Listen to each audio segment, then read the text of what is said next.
നമുക്ക് സാനിയുടെ വീട്ടിൽ ഒരു സ്ലീപ്പ് ഓവർ ഡേ ആണ്. അത്യാവശ്യം കുറച്ച് നാളായിട്ടുണ്ടായിരുന്നു ഞാൻ ഇവിടെ വീട്ടിൽ സ്റ്റേ ചെയ്യാൻ വന്നിട്ട്. അതുകൊണ്ട് തന്നെ എന്നെ എന്നും കിടന്ന് വിളിയാണ് സ്റ്റേ ചെയ്യാൻ വരാനായിട്ട്. ഒരു ട്രാൻസാക്ഷൻ കൊണ്ട് തന്നെ ഞാൻ ഡ്രസ്സൊക്കെ മാറി സെറ്റ് ആയിട്ടുണ്ടായിരുന്നു. നമ്മുടെ അടുത്തുള്ള ഒരു അമ്പലത്തിൽ ഉത്സവം ആയതുകൊണ്ട് നമ്മുടെ വോയിസ് ഓവറിൽ കുറച്ചധികം ഡിസ്റ്റർബൻസ് ഉണ്ടാവുക. ഞങ്ങൾ കുറച്ചധികം പ്ലാനുകളോടെയാണ് വന്നിട്ടുണ്ടായിരുന്നത്. നടക്കാൻ പോകണം, കുറച്ച് ഫുഡ് കഴിക്കണം, അങ്ങനെ കുറച്ച് വൈബൊക്കെ ആസ്വദിക്കണം എന്നൊക്കെ പറഞ്ഞാണ് വന്നിട്ടുണ്ട്. ഇവിടെ വന്നു കഴിഞ്ഞാൽ ഇവനെ കളിപ്പിക്കാതെ വേറെ ഒരു പരിപാടിക്കും പോകാൻ ഇവൻ സമ്മതിക്കില്ല കേട്ടോ. നമ്മൾ അവിടെ ചെന്ന് നിന്ന് കൊടുത്താൽ മതി. ആശ നമ്മുടെ കാലിലെടുത്ത് തന്നെ വന്നിങ്ങനെ നിന്നോളൂ. അപ്പൊ നോക്കിയപ്പോൾ മമ്മി ഇന്നലെ മാങ്ങാച്ചാർ ഇടുന്ന കണ്ടേ. എന്നോട് പറയാ ഓടി വാടി നിന്റെ കണ്ടന്റ് ഇവിടെ സെറ്റ് ആയിട്ടുണ്ട് എടുത്തോളാനായിട്ട്. മമ്മി അച്ചാർ ഇടുന്ന ഒരു വെറൈറ്റി രീതിയാണെന്ന് എനിക്ക് തോന്നിയിട്ടുണ്ട്. അതുകൊണ്ട് ഈ വീഡിയോയിൽ അത് ഇൻക്ലൂഡ് ചെയ്യാന്ന് ഞാൻ വിചാരിച്ചു. സംഭവം ഒരുപാട് പഴുത്തയല്ല പച്ചയല്ലാത്തൊരു മാങ്ങയും കൊണ്ടാണ് മമ്മി അച്ചാർ ഇടുന്നത്. ഞാൻ അവിടെ കുറെ നേരം കറങ്ങി നിന്ന് കഴിഞ്ഞപ്പോഴത്തേക്ക് സാനിയ നാസർ ഇവിടെ കുപ്പിയിൽ വെള്ളം എടുക്കുന്നത് ഞാൻ കണ്ടു. ഈ കുപ്പിയിലാണ് ഇവള് ക്ലാസ്സിൽ വെള്ളം കൊണ്ടുവരാറ്. ഇത് ഫ്രിഡ്ജിൽ തലേദിവസം വെച്ചിട്ട് ഈ വെള്ളമാണ് ഇവള് ക്ലാസ്സിൽ കൊണ്ടുവരാറ്. അതേ കണക്ക് തന്നെ ഈ ചൂട് സമയം അതുകൊണ്ട് ഇവിടെ നിറച്ച് കുറേ വെള്ളം ഇങ്ങനെ ഫ്രിഡ്ജ് വെച്ചേക്കുവേ. ഞാൻ അവിടെ എല്ലാം വ്യാപിച്ചിങ്ങനെ നടക്കുകയാണ്. ഇടയ്ക്ക് റൂമിലോട്ട് പോകും, ഇടയ്ക്ക് കിച്ചണിലേക്ക് വരും. അങ്ങനെ കിച്ചണിലേക്ക് വന്നപ്പോൾ അച്ചാറിന്റെ ബാക്കി പ്രോസസ്സൊക്കെ നടക്കുന്നുണ്ട്. ഇത് എരിവുള്ള മുളക് പൊടിയാണ്, നമ്മുടെ കാശ്മീരി മുളക് പൊടി ഒന്നുമല്ല. ഇത് ഇടുന്ന കണ്ടപ്പോഴേ എൻ്റെ കണ്ണിന് പൊന്നിച്ച പറയും. കാരണം നമ്മുടെ വീട്ടിൽ എരിവുള്ള മുളക് പൊടി അങ്ങനെ യൂസ് ചെയ്യാറില്ല, കാശ്മീരി മുളക് പൊടി തന്നെയാണ് യൂസ് ചെയ്യാറ്. അത് കഴിഞ്ഞിട്ട് മമ്മി ഉപ്പും അച്ചാർ പൊടിയൊക്കെയാണ് ഇട്ടത്. ഇങ്ങനെയാണോ നിങ്ങൾ അച്ചാർ ഇടുന്നതെന്ന് ഫുൾ വീഡിയോ കണ്ടതിന് ശേഷം ഒന്ന് പറയണേ. കാരണം എനിക്കിത് കണ്ടപ്പോൾ കുറച്ച് വെറൈറ്റി ആയിട്ട് ഫീൽ ചെയ്തു. കാരണം ഞങ്ങളുടെ അവിടെ നിന്നും ഇങ്ങനെ അമ്മ അച്ചാർ ഇടാറില്ല, മാങ്ങ അച്ചാർ. ഇനിയാണ് മെയിൻ ഒരു വെറൈറ്റി പ്രോസസ്സ് കണ്ടത്. ഇതിനകത്ത് ഈന്തപ്പഴം ഇട്ട് ഞാൻ ഇതുവരെ മാങ്ങ അച്ചാറിനകത്ത് ഈന്തപ്പഴം ഇട്ട് അങ്ങനെ കഴിച്ചിട്ടില്ല. പക്ഷേ ഇത് കഴിച്ചു കഴിഞ്ഞപ്പോൾ ഉണ്ടല്ലോ എനിക്ക് ഭയങ്കര വെറൈറ്റി ആയിട്ട് തോന്നി. പക്ഷേ ഇത് ഒരു ദിവസം ഇരുന്നതിന് ശേഷം കഴിക്കുകയാണെങ്കിൽ കുറച്ചുകൂടെ ബെറ്റർ ആയിരിക്കും.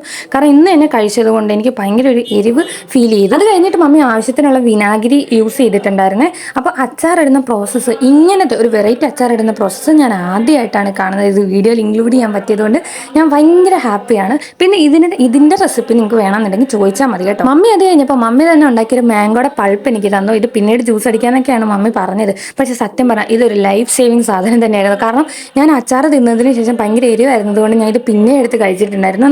അത്യാവശ്യം നല്ല സാധനമായിരുന്നു. പിന്നെ മമ്മി അച്ചാറിൻ്റെ ഉപ്പ് നോക്കാനായിട്ട് എന്നെ വിളിച്ചിട്ടുണ്ടായിരുന്നു. അത്യാവശ്യം നല്ല എരിവുണ്ടായിരുന്നു കേട്ടോ. ഓക്കെ, സാനിയയിലേക്ക് വരാന്നുണ്ടെങ്കിൽ അവൾക്കിന്ന് ഭയങ്കര ഒരു പ്രൊഡക്റ്റീവ് ഡേ ആയിരുന്നു. അവളിന്ന് ഫുൾ ക്ലീനിങ് അങ്ങനെ ഇങ്ങനെയൊക്കെ നടക്കുകയായിരുന്നു. പിന്നെ കുളിക്കാൻ നേരത്ത് അവളുടെ അലമാര തുറന്നപ്പോഴാണ് ഞാൻ ഈ കാഴ്ച കാണുന്നത്. ഞാൻ അന്തം വിട്ട് പോയി, ശരിക്കും അന്തം വിട്ട് പോയി. പിന്നെ അവളെ വിളിച്ചുകൊണ്ട് ഞാൻ നേരെ തയ്യൽ മെഷീൻ്റെ അവിടേക്ക് പോയി. എൻ്റെ ഈ ഒരു ഷോർട്ട് കുർത്തി ഉണ്ട്, ഇത് ഓൺലൈനിൽ മേടിച്ചതിന് ശേഷം ഞാൻ ഇത് ഷേപ്പ് ഒന്നും ചെയ്തിട്ടില്ല, സ്മോൾ സൈസ് ആയിരുന്നു. ഞാൻ അങ്ങനെ അവളെ കൊണ്ട് അത് ഷേപ്പ് ചെയ്യിക്കാമെന്നാണ് വിചാരിച്ചത്. ഇവിടുത്തെ മെഷീനിൽ ഷേപ്പ് ചെയ്തിട്ട് എനിക്ക് അങ്ങോട്ട് സെറ്റ് ആയില്ല.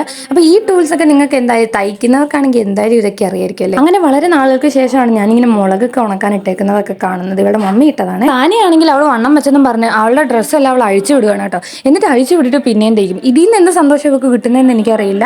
അവളുടെ വീട്ടിൽ ആ മേളത്തെ മുറിയിൽ ആ ഒരു ജനൽ തുറന്നു കഴിഞ്ഞാൽ നല്ലൊരു കാറ്റാണ് കിട്ടാറ്. അപ്പോൾ രാത്രിയൊക്കെ ആണെങ്കിൽ ഇവിടെ കിടക്കാനാണെങ്കിൽ അടിപൊളിയാണ്, നല്ല തണുത്ത കാറ്റ് ഇവിടുന്ന് കിട്ടും. ഒരു ബീച്ചിന്റെ ഒക്കെ ഒരു സൈഡ് ആയതുകൊണ്ടാണ്. ഇതവളുടെ ചേച്ചിയുടെ മോളുടെ വാഹനമാണ്. ഇത് നമുക്കൊരു മിനി ഹോട്ടൽ തന്നെയാണ് കേട്ടോ. ഇവിടെ ഒരു TV, ഇവിടെ ഇല്ലാത്ത സാധനങ്ങളില്ല. ഇതവളുടെ ചേച്ചിയുടെ കൊച്ചിന് മുല്ലയ്ക്ക് ചെറുപ്പിന് എന്തോ വാങ്ങിയ ഒരു ബലൂണാണ്. ഞാൻ എപ്പോൾ വന്നാലും ഇതെടുത്ത് ഇങ്ങനെ നാട്ടി കളിക്കും. അങ്ങനെ പിന്നെയും കുറച്ചു നേരം അവിടെ കറങ്ങി കഴിഞ്ഞപ്പോൾ നമ്മുടെ സാനിയ നാസർ പിന്നെയും ഇരുന്ന് ഈ ഡ്രസ്സ് അടിക്കുന്നത് കണ്ടു. ഇവള് അഴിക്കും അടിക്കും അഴിക്കും അടിക്കും ഇത് തന്നെയായിരുന്നു. ഈ ഒരു മെഷീന്റെ 4 വശത്തും കെട്ടിയിരിക്കുന്ന തുണി എന്റെ ചുരിദാറിന്റെ ബാക്കി പീസാണ് കേട്ടോ. അങ്ങനെ എന്റെ ഷോർട്ട് കുർത്തി എല്ലാം തയ്ച്ച് കിട്ടിയിട്ടുണ്ടായിരുന്നു. അങ്ങനെ ഞാൻ ഇതുകൊണ്ട് ആ ബെഡിൽ സുരക്ഷിതമായി വെച്ചിട്ടുണ്ടായിരുന്നു. അപ്പോഴത്തേക്ക് നമുക്ക് കഴിക്കാനുള്ള സമയമായി. നമുക്കിന്ന് കഴിക്കാനായിട്ട് രസം, തൈര്, അതേ കണക്ക് തന്നെ ബീട്രൂട്ട് ആയിരുന്നേ. എപ്പോഴും ഞാനവിടെ ചെല്ലുമ്പോൾ പപ്പടം ഉള്ളതാണ്. ഇന്നെന്താ ഭാഗ്യക്കേടിന് അവിടെ പപ്പടം ഇല്ലായിരുന്നു. പക്ഷേ ഈ അച്ചാർ ഉണ്ടായിരുന്നു. ഈ അച്ചാറിന് അന്നത്തെ ദിവസം നല്ല എരിവായിരുന്നു. നമ്മുടെ കുലസ്ത്രീ സാനിയോടെ കുളിച്ചൊരുങ്ങിയൊക്കെ ഇരിപ്പുണ്ട് കേട്ടോ. കുളിച്ചിട്ടൊക്കെ കഴിച്ചിട്ടാണ് അപ്പോൾ എനിക്ക് ചിരിയാവുന്നത്. ഞാൻ അങ്ങനെ കുറച്ച് നേരം അവളെ ഇറിറ്റേറ്റ് ചെയ്തിരുന്നു. ഞാൻ ഇങ്ങോട്ട് താഴേക്ക് ഫോൺ വെക്കും, മുകളിലേക്ക് ഫോൺ വെക്കും, താഴേക്ക് ഫോൺ വെക്കും, പിന്നെ മുകളിലേക്ക് ഫോൺ വെച്ച് അവളെ ഇങ്ങനെ ഇറിറ്റേറ്റ് ചെയ്തു. അച്ചാറിന് എരിവ് കാരണം നമ്മൾ പിന്നെ ആ പൾപ്പെടുത്ത് കഴിച്ചിട്ടുണ്ടായിരുന്നേ. ഈ പൾപ്പില്ലായിരുന്നെങ്കിൽ എന്ത് ചെയ്യുമെന്ന് എനിക്ക് ഒരു പിടുത്തമില്ലായിരുന്നു. വൈകുന്നേരം ഇപ്പം ഞങ്ങൾ പ്ലാൻ ഇട്ടതുപോലെ തന്നെ ബീച്ചിൽ പോയിട്ടുണ്ടായിരുന്നു. ബീച്ചിലെത്തി കഴിഞ്ഞപ്പോഴത്തേക്കും ഞങ്ങൾ കേരളം വിട്ട് തമിഴ്നാട് എത്തിയോന്ന് തോന്നിപ്പോയി. കാരണം ഇവിടെ ഫുള്ള് തമിഴന്മാരായിരുന്നു. സംഭവം കുറച്ച് കഴിഞ്ഞപ്പോൾ നമ്മുടെ കൂട്ടുകാരൻ ജാസിം ഖാലിദ് വന്ന് നമ്മുടെ കുറച്ച് നല്ല ഫോട്ടോസ് എടുത്ത് തന്നിട്ടുണ്ടായിരുന്നു. നമ്മൾ അങ്ങനെ നല്ല രീതിക്ക് ജാസിം ഖാലിദിനെ വെറുപ്പിച്ചിട്ടുണ്ടായിരുന്നു. അതിനുശേഷം ഞാൻ കുറച്ച് ഷെൽസ് പോയി പെറുക്കിയിട്ടുണ്ടായിരുന്നു. കുറച്ച് വെറൈറ്റി ആണെന്ന് തോന്നിയ ഷെല്ലുകൾ മാത്രം പെറുക്കി ചുമ്മാ ഒന്ന് സേവ് ചെയ്ത് വെക്കാന്ന് വിചാരിച്ച്. അത് കഴിഞ്ഞിട്ട് നമ്മുടെ ജാസിം ഖാലിദ് നമ്മുടെ കൂട്ടുകാരും കൂടെ നമ്മളെ വീട്ടിലേക്ക് ഡ്രോപ്പ് ചെയ്യാന്ന് പറഞ്ഞിട്ടുണ്ടായിരുന്നു. അതുകൊണ്ട് തന്നെ നടന്നു പോകേണ്ട, വണ്ടിയിൽ പോകാമെന്ന് വിചാരിച്ചു. അതിനിടയ്ക്ക് ഹാഫിസ് എന്ന് പറഞ്ഞൊരു പ്രോപ്പർട്ടി അവൻ്റെ വീട്ടിലേക്ക് തട്ടണമായിരുന്നു. അവൻ്റെ വീട്ടിലൊക്കെ തട്ടിയിട്ട് വേണം ഞങ്ങളെ പോയി അവന് ഡ്രോപ്പ് ചെയ്യാനായിട്ട്. അതിനിടയ്ക്ക് ഞങ്ങൾ പോയി ഫുഡ് കഴിക്കാനായിട്ട് ഗാർഡൻ കഫേയിൽ കയറിയിട്ടുണ്ടായിരുന്നു. ഞാൻ ഫസ്റ്റ് ടൈമാണ് ഗാർഡൻ കഫേയിൽ വരുന്നത്. റീൽസിലൊക്കെ കണ്ടിട്ടുള്ള പോലെ തന്നെ ഇവിടെ അടിപൊളി ആംബിയൻസ് ആണ്, ഫുൾ ഓഫ് ചെടികൾ. പിന്നെ ചെടി ഉണ്ടെങ്കിൽ എനിക്ക് വേറെ ഒന്നും വേണ്ടില്ല. കരുതി നമുക്ക് ഫ്രഞ്ച് ഫ്രൈസ് ഒക്കെ ഓർഡർ ചെയ്തിട്ടുണ്ടായിരുന്നു. പിന്നെ ഞാനൊരു വെറൈറ്റി പൈനാപ്പിൾ ലൈമാണ് ഓർഡർ ചെയ്തിട്ടുണ്ടായിരുന്നത്. സംഭവം കൊള്ളായിരുന്നു. വീട്ടിൽ വന്നു കഴിഞ്ഞാൽ നമ്മൾ ഈ ഒരു രാജാവിന്റെ അനുഗ്രഹം മേടിക്കാൻ നമുക്ക് അകത്തേക്ക് കയറാൻ പറ്റില്ല, കാരണം ഇവൻ വാതിക്കൽ തന്നെ ഇവനെ കൊണ്ട് കെട്ടിയിട്ടേക്കുവാണ്. അത് കഴിഞ്ഞപ്പോഴത്തേക്കും അന്നത്തെ ദിവസത്തെ ഒരു ചെറിയ ക്ഷീണം തീർക്കാനായിട്ട് ഞാൻ ഒന്ന് ചുമ്മാ കയറി കിടന്നിട്ടുണ്ടായിരുന്നു. അതെല്ലാം കഴിഞ്ഞപ്പോൾ നമുക്ക് കഴിക്കാനുള്ള സമയമായി രാത്രിയിലത്തെ. ഈ ഒരു ചപ്പാത്തിയുടെ ഫാനാണ് ഞാൻ. മമ്മിയുടെ ഈ ഒരു ചപ്പാത്തി നിങ്ങൾ കഴിച്ചിട്ടുണ്ടോ? കഴിക്കണം, മസ്റ്റ് ട്രൈ ഐറ്റം ആണ്. ഇത് നമ്മുടെ സാധാരണ ചപ്പാത്തി പോലെയല്ല മമ്മി ഉണ്ടാക്കുന്നത്. ഇത് നമ്മുടെ പൊറോട്ടയ്ക്ക് പോലെ ലെയർ ആക്കിയിട്ടാണ് മമ്മി ചപ്പാത്തി ഉണ്ടാക്കുന്ന. സംഭവം കാണാൻ തന്നെ ഭയങ്കര ഒരു സാറ്റിസ്ഫൈങ് ആണ്. നിങ്ങൾക്കറിയാം സാനിയുടെ മമ്മിയുടെ ഫുഡ് എന്ന് പറഞ്ഞാൽ അതൊരു സ്വർഗം തന്നെയാണ്.